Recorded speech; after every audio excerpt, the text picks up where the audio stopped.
अगर आप भी कोई काम ये सोच के कर रहे हो कि मुझे इसे करने के बाद पुण्य मिलेगा, तो आप गलत सोच रहे हो, क्योंकि केवल निस्वार्थ भाव से किए गए कार्य का ही हमें अच्छा फल मिलता है।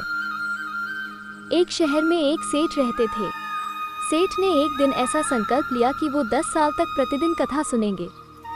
उनकी यह इच्छा थी कि उनकी धन संपदा बढ़ती रहे। ईश्वर के प्रति अपना भक्ति भाव प्रदर्शित करने के लिए उन्होंने ये मार्ग चुना था। सेठ जी इस संकल्प को लेने के बाद कथा सुनाने के लिए ब्राह्मण की खोज करना शुरू कर देते हैं। सेठ जी ने कई सारे ब्राह्मणों का साक्षात्कार लिया।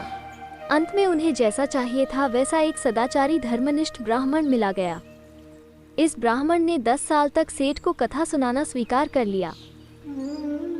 ब्राह्मण तय समय पर प्रतिदिन आता और सेठ जी को कथा सुना कर जाता। 10 साल पूरे होने ही वाले थे कि एक दिन सेठ जी को बहुत जरूरी व्यापारिक कार्य से 3-4 दिनों के लिए बाहर जाना पड़ा, इसलिए उनके लिए इस कथा को सुनना मुश्किल हो गया।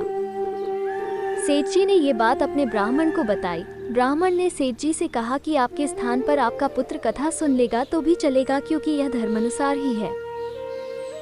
सेठ जी को ब्राह्मण की बात पर शंका होने लगी।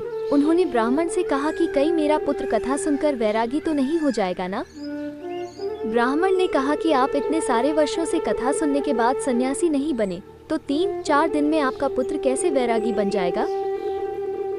सेठ जी ने कहा कि मैं तो सिर्फ इसलिए कथा सुनता था कि मुझे धार्मिकता का पुण्य मिले, मैं कथा के प्रभाव से वैरागी ना बनूं। सेठ जी की बात सुनकर ब्राह्मण अचंभित हो जाते हैं। वो सेठ जी से कहते हैं कि मुझे माफ करना सेठ जी, किंतु आपको कथा का कोई पुण्य नहीं मिलेगा, क्योंकि आपकी धार्मिकता दिखावटी है और आपने ये सब स्वार्थवश किया है।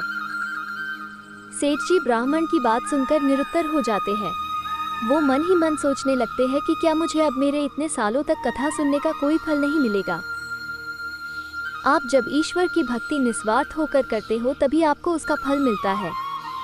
स्वार्थ के साथ किए हुए कार्यों का कोई फल नहीं मिलता है।